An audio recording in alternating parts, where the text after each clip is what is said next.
Samantha. Thank you so much for being here today. We're super excited to get to interview you. I would love if you could introduce yourself. I'm so glad to be here. My name is Samantha Creech. I am a book author.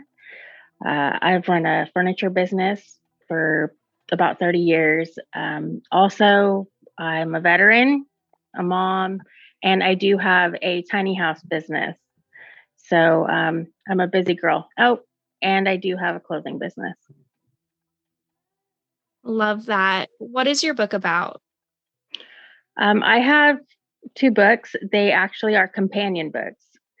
I guess I tell people it teaches you how to walk the walk and talk the talk.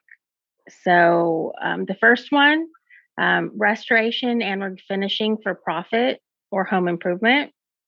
And then the second one is furniture, spiritual to economical. Love that. What inspired you to write your books? I had seen tons of courses and those type of things online. And I've done this since I was a child, about 10 years old. My grandma came over to California during the Dust Bowl, the Great Depression, and that was what she taught me right from the beginning. Her and my mother was just ways we could refinish our house and also help other people um, who don't have money, or if we had nothing at all, and just how we could make um, a difference in people's lives. Um, because I have helped people who have been human trafficked, help them, get furnish their homes, those type of things. So I decided to write the book so that um, I could help other people. Love that. When you were writing your book, who were you thinking of when it comes to who your book is for? My book is definitely for people who feel they can't have a business, cannot furnish their home, people who are just pretty much hopeless. And it's a very simple book. And I literally tell you how I do it. It's, there's nothing left out. Even, my recipe for paint that, because I teach you how to get everything free. Love that. That's super unique.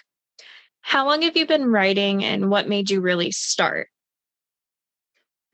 I've been writing for, I would say, about 20 years. It started back in high school, and that started with poetry. And then I was in the military and I was overseas. And this is before the internet. So that's what I had. And they do teach just in the military that, you know, you should really acknowledge your thoughts. You should put them on paper. And that's all your mind wants.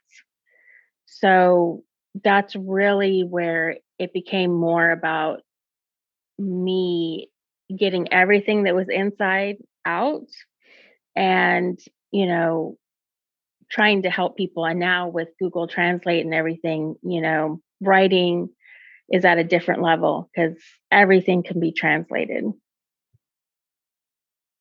So true. What is your schedule like when you are writing a book? I am a morning person. So I go outside. I live in a cottage. And my yard is in color palettes because the house is designed for events as far as weddings and so forth. That's how I planted the garden. So I go outside and, I may be in a down mood. I might want to sit like in the section that's all like blues or blacks.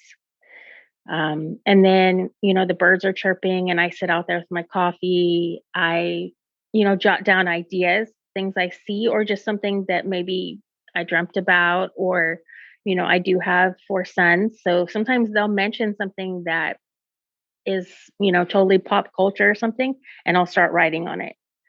And, with my background being furniture for so long and vintage for so long, and then my father, he's a contractor. So that's how I transitioned to tiny houses.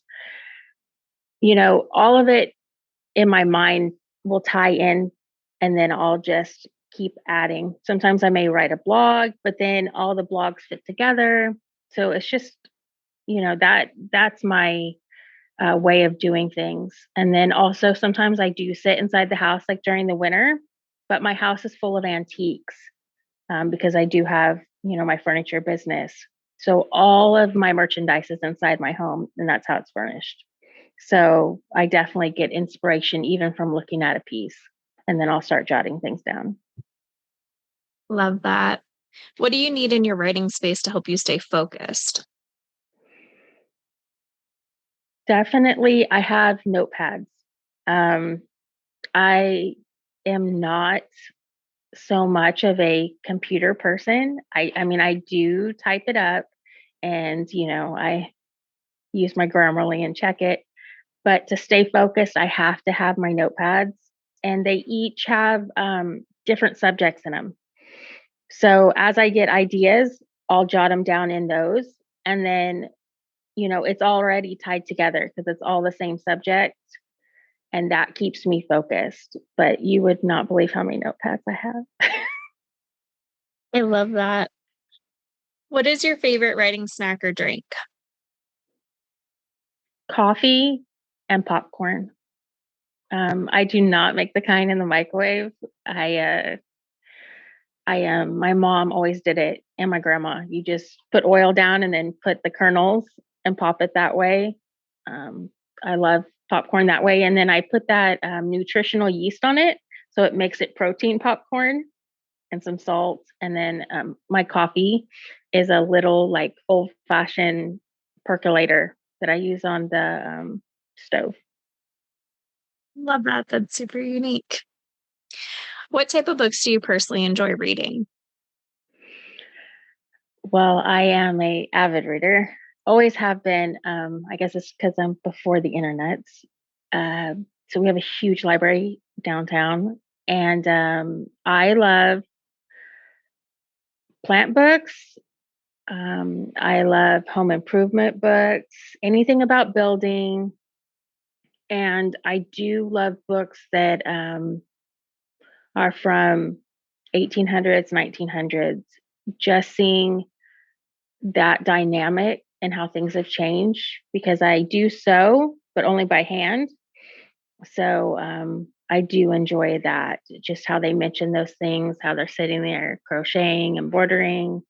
Um, so I do enjoy all those types of books, just pretty much learning how women have evolved over the years and how we're shining. Love that. Are there any books or authors that inspired you to become a writer? I would say Dante's Inferno. That is my if you've never read it, you know, we read it in school and then high school. And then I obviously had my own copy. I've had it all these years. I still have a copy. And just how you can see the images, he is just amazing. And that book is very old and was in Latin. So that is definitely who inspired me, that a book about hell. And then obviously he went on to write one, you know, the Paradiso, about heaven. So that is what inspired me. Love that. What type of books did you grow up reading? Did you have an all-time favorite? I grew up reading what was given to us in school, but also the Bible. My grandma was very all about the Bible. And then when she passed, she gave us all a Bible and she said, "This is the best gift I ever could give you." So till this day, I sleep with my Bible under my head. And anytime I'm in a pickle or just, dark, that definitely is, I always think on her words. Love that. On the other side of that, now as an adult, what are your favorite series or authors that if they come out with something, you're going to automatically grab it? I'm a Harry Potter fan. Um, it's, I mean, I've read the books, totally watched the movies with my boys, and I do. When there's a Harry Potter, that I'm there. Love that. What would you tell someone just starting out with reading again? Read what you love. Go to the library and remember that the best feeling is knowing that these are all people that are interested in the same things as you. You can go and there's just rows and rows of things you love and open each book. If it's not your thing, you go to the next book. That you're never alone when you read, that you're actually with people that are thinking the same way, feeling the same way as you. It's a very way to be with people, but without being with people. Love that. On the other side of that, what would you tell someone just starting to write their own book? I would say write what you know about, write what you're passionate about, write what you love. If you're a mom and you love crafting, that's what you write about, that's what you know. And yeah, you can put stuff in there that you've seen on social media or what's in pop culture, but people want your knowledge. And for me, it's about helping people, but just do it for the right reasons. Do it because why you want to do it. Love that. What's one thing that people are generally surprised to find out about you? That I was in the military. That would be what surprises them the most, and that also that I have 4 sons. One is already in college, so Love that. Is there anything you would like to say or add? I would say that if you wanna write, because you need to put it out there, put it out into the world, or not to sound woo-woo, but in the universe, everything's energy. So your writing, your words is energy, and don't underestimate your power that you could change someone's life and or even just their thought and make their day better or make them laugh. Even if your book is all jokes that you absolutely love, making someone smile is a big deal. People make a lot of money off of that. And from being a veteran and dealing with all of us have psychological issues, depression, you know just anything really does make a difference, so don't underestimate your power. Love that. Where's the best place for readers to find your books? I know some readers love signed copies. Is that an option and the best place to connect with you? Yes, a signed copy would be an honor. Uh, but you can find me at picturelypetite.com. My books are there, my furniture is there, um, even just the tiny houses that have been renovated. And so everything is there. You also can find the books on Amazon, both of them. And then I'm on social media.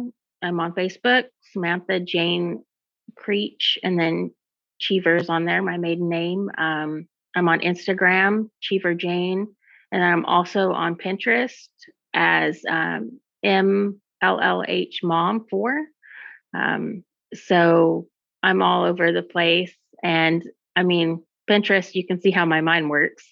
All my pictures I love. And I do pin obviously stuff about my work, but for me, it's not work.